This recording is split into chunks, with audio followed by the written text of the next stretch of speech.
ಬೆಳಗಾವಿಯಲ್ಲಿ ಚಳಿಗಾಲದ ಅಧಿವೇಶನದ 2ನೇ ದಿನ ಸರ್ಕಾರದ ವಿರುದ್ಧ ಬಿಜೆಪಿ ಸಿಡಿದೆದ್ದಿದೆ.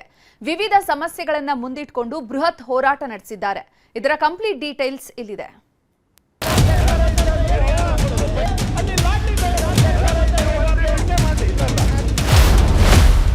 ಕಾವು ಪಡೆದ 2ನೇ ದಿನದ ವಿಧಾನಮಂಡಲ ಕಲಾಪ. ಆರ್ ಅಶೋಕ್ ಲೇವಡಿ ಸದಸ್ಯರು ಸಿಡಿಮಿಡಿ. ಫ್ರೀ ಗ್ಯಾರಂಟಿ ರೈತರ ಪರವಾಗಿ ನಿಂತಿದ್ದು ಯಾವುದೂ ಇಲ್ಲ. ಟೀಕೆ ಮಾಡೋದಕ್ಕಂತ ಹಕ್ಕಿದೆ, ಟೀಕೆ ಮಾಡಿ ಮೆಥಡ್ ಆಗಿ ಹೇಳ್ಬೇಕಷ್ಟೇ. ಅದನ್ನ ನಾನು ಪಾಲನೆ ಮಾಡ್ತೀನಿ. ಪಿಎಸಿಯಲ್ಲಿ ಮಾತು ಕೊಟ್ಟಂತೆ 2ನೇ ದಿನವಾದ ಇಂದು ವಿಧಾನಸಭೆಯಲ್ಲಿ ಸ್ಪೀಕರ್ ಯುಟಿ ಖಾದರ್ ಉತ್ತರ ಕರ್ನಾಟಕದ ಸಮಸ್ಯೆಗಳ ಬಗ್ಗೆ ಚರ್ಚೆಗೆ ಅವಕಾಶ ನೀಡಿದ್ರು. ಈ ವೇಳೆ ಆರಂಭದಲ್ಲೇ ಸರ್ಕಾರಕ್ಕೆ ಲೆಫ್ಟ್ ರೈಟ್ ತೆಗೆದುಕೊಂಡ ವಿಪಕ್ಷ ನಾಯಕ ಆರ್ ಅಶೋಕ್ 2013ರ ರೀತಿ ಸರ್ಕಾರ ನಡೆಸ್ತಾರೆ ಅನ್ನೋ ನಿರೀಕ್ಷೆ ಇತ್ತು. ಆದರೆ ಜನರ ಕಣ್ಣೊರೆಸುವ ಬದಲು ಕುರ್ಚಿ ಕಿತ್ತಾಟದಲ್ಲೇ ಮೈಮರೆತಿದ್ದಾರೆಂದು ಲೇವಡಿ ಮಾಡಿದ್ರು.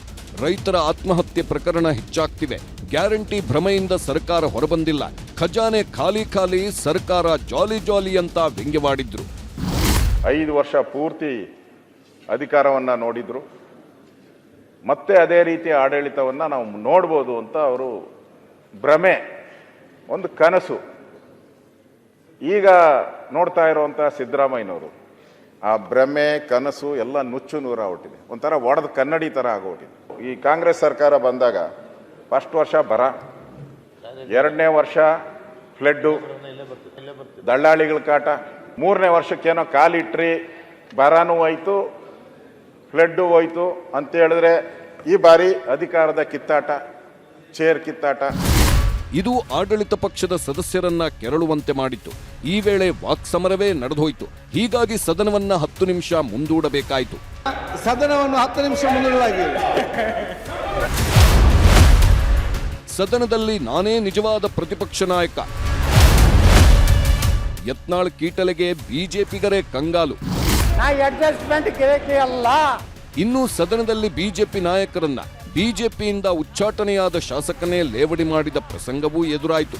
ಪ್ರಶ್ನೋತ್ತರ ಕಲಾಪದ ವೇಳೆ ಬಿಜೆಪಿ ಉಚ್ಚಾಟಿತ ಶಾಸಕ ಬಸನಗೌಡ ಪಾಟೀಲ್ ಯತ್ನಾಳ್ ಪ್ರತಿಪಕ್ಷ ನಾಯಕರ ಕಾಲೆಳೆಯುವ ಪ್ರಯತ್ನ ಮಾಡಿದ್ರು. ಇಲ್ಲಿ ನಾನೇ ವಿಪಕ್ಷ ನಾಯಕ, ನಾನು ಅಡ್ಜಸ್ಟ್ಮೆಂಟ್ ಗಿರಾಕಿಯಲ್ಲ ಅಂತ ಪ್ರತಿಪಕ್ಷ ನಾಯಕ ಅಶೋಕ್ ವಿಜಯೇಂದ್ರ ಹೆಸರೇಳದೆ ಕಾಲೆಳೆಯುವ ಪ್ರಯತ್ನ ಮಾಡಿದ್ರು. ಈ ವೇಳೆ ಬಿಜೆಪಿ ನಾಯಕರು ಪೇಚಿಗೆ ಸಿಲುಕಿದ್ರು. ಈ ಸದನದಲ್ಲಿ ನಿಜವಾಗಿ ವಿರೋಧ ಪಕ್ಷ ನಾಯಕ ಅಂದ್ರೆ ನಾನೇ. ಆಯ್ತು, ನಾ ಅಡ್ಜಸ್ಟ್ಮೆಂಟ್ ಗಿರಾಕಿ ಅಲ್ಲ, ನಾ ಯಾರ ಹೊಂದಾಣಿಕೆ ಮಾಡ್ಕೊಂಡಿಲ್ಲ, ನಾ ಮುಖ್ಯಮಂತ್ರಿಗಳ ಕಚೇರಿಗೆ ಹೋಗಿಲ್ಲ, ಯಾವ ಮಂತ್ರಿಗಳ ಬಳಿ ದಯಾಪರನಾಗಿ ಕೇಳ್ಕೊಂಡಿಲ್ಲ. ಸದನದ ಹೊರಗೂ ವಿಪಕ್ಷಗಳ ಅಬ್ಬರ.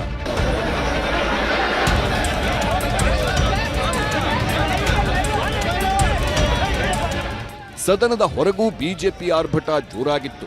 ಕಲಾಪ ಆರಂಭಕ್ಕೂ ಮುನ್ನ ಬಿಎಸ್ ಯಡಿಯೂರಪ್ಪ ಮಾರ್ಗದಲ್ಲಿರುವ ಮಾಲಿನಿ ಸಿಟಿಯಲ್ಲಿ ವಿವಿಧ ಬೇಡಿಕೆ ಈಡೇರಿಕೆಗೆ ಆಗ್ರಹಿಸಿ ಬೃಹತ್ ಪ್ರತಿಭಟನೆ ನಡೆಸಲಾಯಿತು.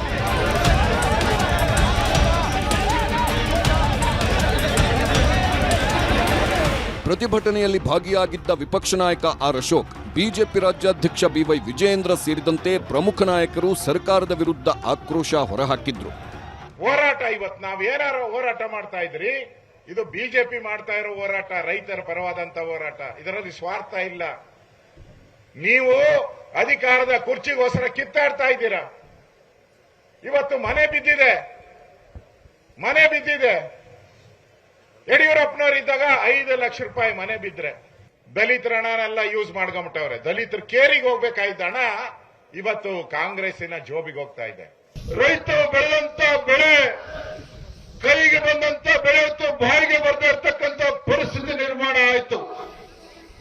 ಅಂತ ಪರಿಸ್ಥಿತಿಯಲ್ಲಿ ರಾಜ್ಯ ಸರ್ಕಾರ ಯಾವ ರೈತರ ಸಂಕಷ್ಟಕ್ಕೆ ಸ್ಪಂದನೆ ಮಾಡಬೇಕಾಗಿತ್ತು, ಇವತ್ತು ಆ ಬೆಳೆ ನಷ್ಟ ಏನಾಗಿದ್ದದಕ್ಕೆ ಒಂದು ಸರಿಯಾದ ರೀತಿಯಲ್ಲಿ ಒಂದು ಬೆಳೆ ಪರಿಹಾರವನ್ನ ಕೊಡಬೇಕಾಗಿತ್ತು. ಅದನ್ನ ರಾಜ್ಯ ಸರ್ಕಾರ ಮಾಡಲಿಲ್ಲ.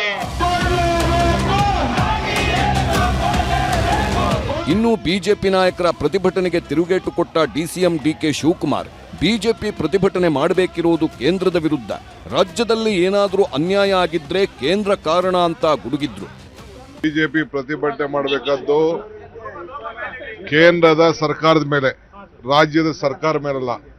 ಈ ರಾಜ್ಯದಲ್ಲಿ ಏನಾದ್ರು ಅನ್ಯಾಯ ಆಗಿದೆ ಅಂತಂದ್ರೆ ಬಿಜೆಪಿಯ ಆಡಳಿತ ಕೇಂದ್ರ ಸರ್ಕಾರದಲ್ಲಿ ಮೆಕ್ಕೆಜೋಳಕ್ಕೆ, ಕಬ್ಬಿಗೆ, ಇದು ಸಕ್ಕರೆ ಬೆಲೆ, ಎಥನಾಲು ಇವೆಲ್ಲದಕ್ಕೂ ಕೂಡ ಅನ್ಯಾಯ ಆಗಿರೋದಕ್ಕೆ ಇವತ್ತು ಆಗಿರೋಂಥದ್ದು. ಎರಡನೇ ದಿನ ಒಂದಷ್ಟು ಸಣ್ಣ ಪುಟ್ಟ ಗೊಂದಲಗಳನ್ನ ಬಿಟ್ರೆ ಕಲಾಪ ಸುಸೂತ್ರವಾಗಿ ನಡೆದಿದೆ. ನಾಳೆಯಿಂದ ಕಲಾಪ ಮತ್ತಷ್ಟು ಬಿರುಸು ಪಡೆಯುವ ಸಾಧ್ಯತೆ ಇದೆ. Bureau report, news 18.